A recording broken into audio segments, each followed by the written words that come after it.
1947ல இந்தியாவுக்கு சுதந்திரம் கிடைச்சு எல்லாரும் நிம்மதி பெருமூச்சு விட்டு சுதந்திர காத்த சுவாசிக்க ஆரம்பிச்ச சமயத்துல நீங்கள் சுதந்திரம் பெற்றாலும் நான் சமத்துவம் பெறவில்லை அப்படின்னு ஒரு குரல் கேட்குது. அந்த குரல்ல ஒரு ஏக்கம், ஒரு ஆதங்கம், ஒரு பெரும் புரட்சி மறைஞ்சிருந்துச்சு. அது அன்னைக்கு ஆரம்பிச்சது கிடையாது.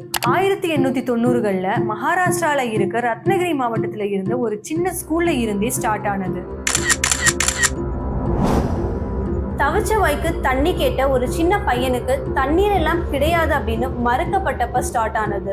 டீச்சர் புக்கு கேட்க அதை கொடுக்க வந்த அந்த பையனோட புக்கை அந்த டீச்சர் கையால தொட மறுத்த அந்த நொடியில ஸ்டார்ட் ஆனது. இப்படி தீண்டாமையால ஒதுக்கப்பட்ட அந்த சின்ன பையன் வளர வளர அவன் மனசுல துளிர்விட்ட புரட்சியும் ஆழமா வேரூன்றி ஸ்ட்ராங்கா வளர ஆரம்பிக்குது. எஜுகேஷனால தீண்டாமை அப்படின்ற கள்ளிச்செடியை வேற இருக்கலாம்னு நினைச்ச அந்த பையன் 1907ல மெட்ரிகுலேஷன்ல பாஸ் அவுட் ஆகி சமூகத்தால தாழ்த்தப்பட்டவர்கள் அப்படின்னு ஒதுக்கி வைக்கப்பட்ட மாணவர்களுக்கு ஒரு கிரேட் ரோல் மாடலா மாறுறாரு.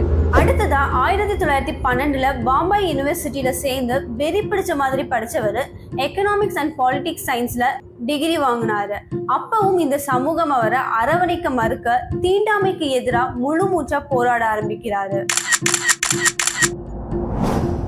ஒடுக்கப்பட்டவர்களோட ஒருமித்த குரலா புரட்சியில இறங்கினவர் ஜாதியின் கொடூரமான சங்கிலிகளை உடைத்தெறிய பாடுபடுறாரு. சமூக நீதியின் போராளியா பயணத்தை தொடர்ந்தவர் இன்னைக்கு இந்திய அரசியலமைப்போட தந்தையா வாழ்ந்துட்டு இருக்காரு. இந்தியால இருக்க ஒவ்வொரு கவர்மெண்ட் ஆபீஸ்லயும், போலீஸ் ஸ்டேஷன்லயும், கோர்ட் கேம்பஸ்லயும் போட்டோ ஃப்ரேம்ல சிரிச்சிட்டு இருக்காரு.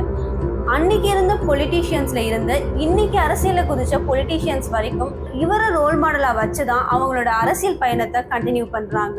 S, your guess is correct. அவர் தான் டாக்டர் பீம்ராவ் அம்பேத்கர். கல்வியால, சட்டத்தால, சமத்துவத்தால இந்தியாவை மாத்தி அமைச்ச அந்த வீரரை பத்தியும் தனி ஆளானுன்னு அவர் நடத்தின சமூக புரட்சியை பத்தியும் தான் இன்னைக்கு ஷோர் அண்ட் ரிப்போர்ட்ஸ்ல பேச போறோம்.